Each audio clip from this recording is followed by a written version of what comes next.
नमस्कार, जनता न्यूजमध्ये आपलं स्वागत आहे। मी शांताराम बेराडे। बाळगंगा वाळकेश्वर मुंबई येथे रेशनिंग जनजागृती कार्यक्रमाचे आयोजन करण्यात आले। यावेळी उपस्थित नागरिकांना त्यांचे रेशनिंगविषयी अधिकार व शासकीय नियमांची माहिती देण्यात आली। संस्थेचे अध्यक्ष राजेश कोनळे यांनी रेशनिंग यंत्रणेची माहिती दिली।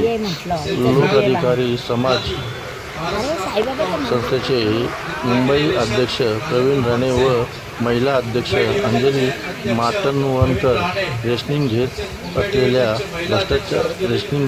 भ्रष्टाचारावर आळा घालण्यासाठी सांगितले। जे काही समस्या आहे ते तुमचं ते समस्याचं जे काय आहे ते हे करते।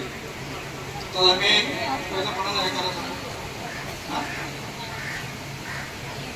हे आपले लोकाधिकार सामाजिक संस्थेचे उपाध्यक्ष अशोक शाह यांना मी विनंती करतो की त्यांनी मार्गदर्शन को सबक सिखाने के लिए आपको जागना पड़ेगा। हम आपको जानकारी देंगे, जगाएंगे, लेकिन यहाँ से घर पे जाने के बाद आप भूल जाएंगे। हम जगाते रहेंगे, आप सोते रहेंगे, तो इसका कोई मतलब नहीं निकलेगा। देखो, ये सब हमारा अधिकार है। जब हम अपने अधिकार समझ गए, अगर वो जबरदस्ती आपको देता भी है तो आपको लेना नहीं है। अगर देता है तो लेके आओ, अधिकारी के सर के ऊपर पलटी करो, बाकी क्या होगा मैं देख लेगा।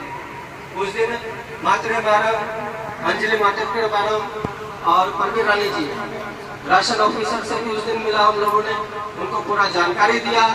जितने लोगों को राशन कम दिया गया है उन्होंने कंप्लेंट रजिस्टर पे कंप्लेंट की है। देखिए, आज यहाँ जो प्रोग्राम रखा गया है मातृमरण के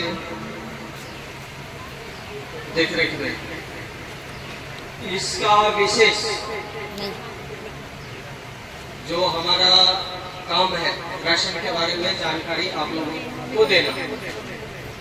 आपको ये मालूम है, ये राशन कार्ड जो दिया गया है, गवर्नमेंट जो हमें राशन कार्ड दिया है, राशन कार्ड सिर्फ राशन लेने के लिए नहीं है, उसके अलावा उसके ऊपर कई फैसिलिटी दिया जाता है। वो सबका आपको जानकारी देंगे। पहला चीज मात्र ने बताई कि यहाँ जो दुकानदार है काय राशन बरोबर देत नाही। हे राशनची चोरी होती कशा? आपल्यामुळे। तुम्ही पावती नाही म्हणतात म्हणून होती। आज दिव्यांग कोणाच्या घरी मध्ये आहेत किंवा इकडे किती दिव्यांग आहेत, ते पॅरालिसिसचे अटॅक आहे, हँडिकॅप आहे, ब्लाइंड आहे, डमेंट आहे, किती जण आहेत त्यांनी हात वर करा। आणि नसेल तर त्यांच्या घराचे असेल तरी पण हात वर करा।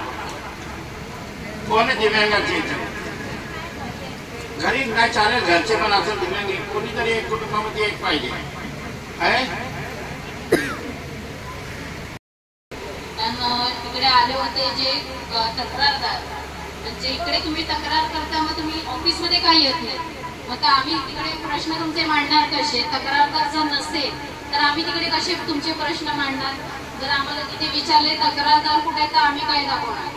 मग तुमचे प्रॉब्लेम, प्रत्येकांचे वेगवेगळे प्रॉब्लेम आहेत, एकच प्रॉब्लेम कोणाचा नाहीये। कोणाला रेशन कमी तर सगळ्यांना ते कमीच असते, तर कोणाला 2 किलो कमी, 3 किलो कमी, असे बहुतेक आता आलेले त्यांचे तसे। पण अपना अधिकार नहीं मिलेगा। डॉक्टर बाबा साहब अम्बेडकर ने संविधान बनाए हम सब के लिए लड़ने का, इसमें अलग अलग जरिया बनाए। अब हमें लड़ना कैसा है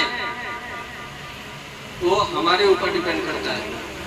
आज मात्र मैडम ने हमें अंबरनाथ से बताए, कोई रत्नागिरी से आए, ऐसा हमारी जो टीम है अलग अलग जगह से आए हुए।